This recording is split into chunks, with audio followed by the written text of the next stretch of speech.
어떤 일들이 있었을까요? 영상으로 떠나는 라떼뉴스 여행. 영상실로 오늘 안녕하세요. 아나운서 조진혁. 아나운서 조혜진입니다. 예진 씨. 네. 6월은 호국 보훈의 달이잖아요. 맞아요.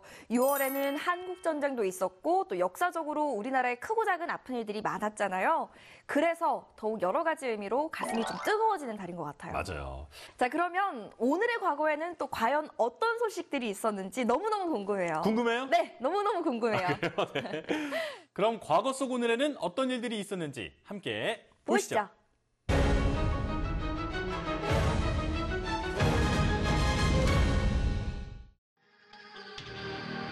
정부는 현재 국립중앙박물관으로 사용 중인 옛 조선 총독부 건물을 해체하고 그 자리에 본래대로 경복궁의 이용재교와 홍례문을 복원하기로 했습니다. 일제강점기에 조선을 지배했던 식민통치기구인 조선총독부.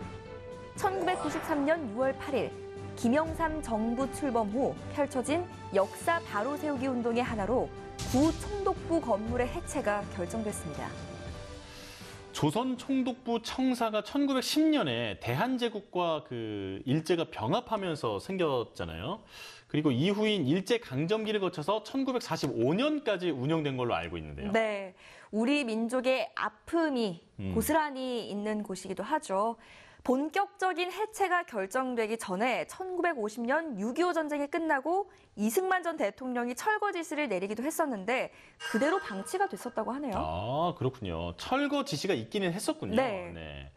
자, 그렇게 방치가 되다가 총독부 청사가 국립중앙박물관 또 대한민국 재헌국회 출범 장소로 사용된 것도 참 아이러니한 것 같아요. 네, 사실 당시에 그렇게 정부 청사로 사용된다고 결정이 났을 때 국민의 반발이 아주 심했다고 하네요.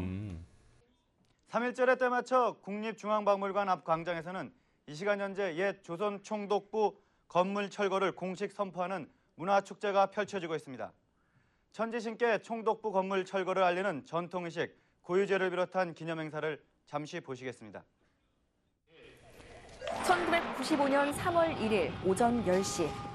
정부는 구총독부 건물 앞에서 광복 50주년 행사를 진행했는데요.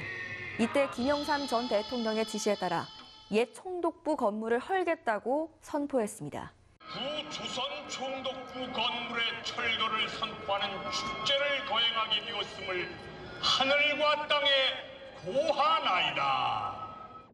그리고 1995년 8월 15일 드디어 구총독부 건물이 해체됐습니다.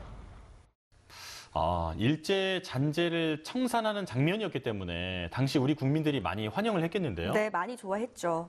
이후에 1996년 12월 13일 구총독부 건물이 완전히 다 해체가 됐습니다. 그럼 이번에는 2008년으로 가볼까요? 매년 6월 8일은 세계해양의 날인데요.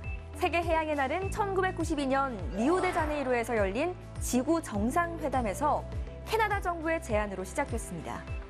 그리고 해양이 인간에게 주는 풍요에 감사하기 위해 2008년 유엔 총회에서 매년 6월 8일을 세계해양의 날로 지정했습니다. 이 바다를 깨끗하게 보호하는 게 우리 인류의 미래에도 정말 중요한 요소잖아요. 그럼요. 특히나 해양에서 흔하게 발견되는 플라스틱은 전 세계적으로 환경오염과 생태계 문제의 큰 원인과 또 문제가 되고 있잖아요.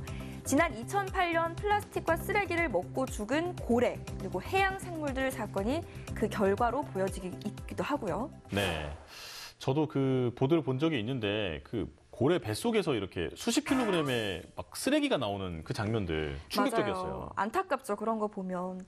또 연안 국가에서 바다로 흘러 들어가는 플라스틱 폐기물의 양은 연간 800만 톤에 달한다고 합니다. 세계해양의 날에는 매년 전 세계의 각 단체에서 다양한 환경 활동을 진행하고 있는데요. 특히 바다의 오염은 바다 생물만의 문제가 아닌 인간에게도 악영향을 끼치는 만큼 해양을 가꾸고 돌보며 바다를 지키는 일, 우리 모두 함께 실천해야 할 일이 아닐까 싶네요. 그럼 이번에는 1896년으로 가보겠습니다. 1896년 6월 8일 프랑스의 천문학자 테드랑 드보르가 세계 최초로 하늘에 성층권이 있다는 것을 발견했습니다. 성층권은 그 지구 대기권에 있는 거잖아요. 아니 그런데 하늘을 가보지도 않고 어떻게 발견했을까요? 드보르는 땅 가까이의 하늘과 또 높은 하늘의 기상은 어떻게 다른지 기구를 활용해서 계속 관측을 했는데요. 또 많은 풍선을 띄우면서 아, 저기 위에는 성층권이라는 게 있구나라는 것을 발견했다고 하죠. 드보르는 기구 관측으로 대기 중의 기온 수직 분포를 조사했는데요. 이후 같은 해 독일의 기상학자 아스만도가 밤의 성층권을 발견했고 드보르의 관측을 증명했습니다. 그리고 아스만도는 상공 11에서 14km에서 아래층인 대륙권과는 다르게 고도에 따라 기온이 거의 일정하다는 사실을 처음 발견해서 세상에 알렸습니다. 그리고 이 밖에도 6월 8일에 있었던 역사를 살펴보면요. 1957년 진명여고에서 반공데모가 발생했습니다. 이 반공데모는 1952년 북한군이 학교에 진입해서 강단을 파손하고 교사를 납치했던 사건을 상기해서 북한군의 만행을 규탄하고 정신무장을 강화하고자 진행한 건데요. 학생들이 이 사실을 세상에 알리기 위해서 반공 시위를 했나 보죠. 네. 그리고 2004년에는 우리나라에 130년 만에 금성이 태양을 지나가는 우주쇼가 펼쳐졌습니다. 저 이때 이 시기를 놓쳐서 못 봤는데 네.